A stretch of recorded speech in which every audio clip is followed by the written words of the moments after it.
Our next question comes from Chandra, and it says, I feel like sometimes the romance can get overshadowed by the fantasy plot or vice versa. How do you implement balance in Romantasy so you can successfully pull off both? This is a great question. This is also very common in romantic fantasy, which is fine because it's going to be more fantasy than romance. It's totally, that's par for the course. But if you want to write a fantasy romance where it's mostly romance, um, what I would suggest is while you're going through your outline, if you do outline, I recommend outlining, especially for romantasy, because it's dual genre and it can be confusing. Um, if you're afraid of this, color coding is your friend. I will go through my outline and highlight everything that's romance based in red, and then it's just now you have a visual representation. Like, okay, the is the black overpowering the red, you know?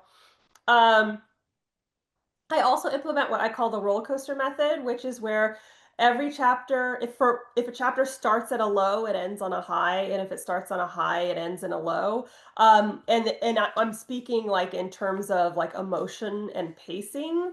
And obviously, this pertains to any genre, regardless of romance. But it can also be relevant to romance specifically. So maybe the characters start off like really lovey-dovey with one another, and that would be considered like a slower pace like moment, and then it would be like a pacing low, and then the end is fantasy action. It ends with like a cliffhanger of, oh no, the sorcerer walked in, and that would be kind of like a pacing high.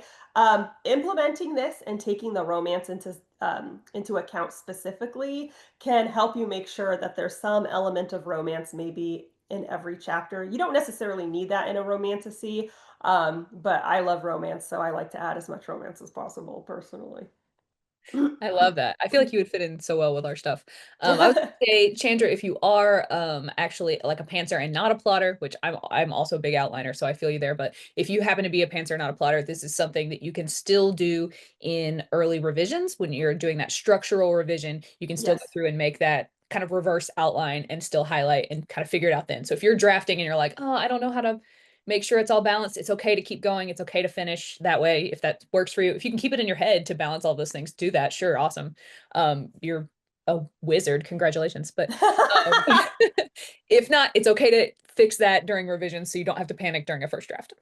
Oh, I also wanted to add, I have a chapter in How to Write Romantasy about certain things that are like certain beats that are necessary in order to build appropriate emotional intimacy between the characters. Like there are 5 different types of scenes that you want to feature. There's a scene where the characters express some kind of friendship for one another. There's a scene where they are vulnerable with one another. We would be here all day if I go through all of them. The last scene that you want to feature is Unity, where they kind of like come together, and it's like, yeah, we're badasses together. When you focus on implementing all 5 of these scenes, and they can overlap, the friendship and the vulnerability scene can be the same, the respect and the vulnerability scene can be the same. It's fine, but when you make sure that you have all 5 of these elements, it becomes so much easier to focus on the romance in the story because you're like, oh, I got to give them a moment of vulnerability. Okay, where should I put it? I love that. That's exactly the sort of thing that I've been like reading and trying to analyze books right now. And the kind of, I got this book. Okay.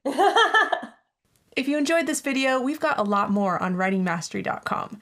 Check the description for links to our blog, free writing tools, and more. Happy writing.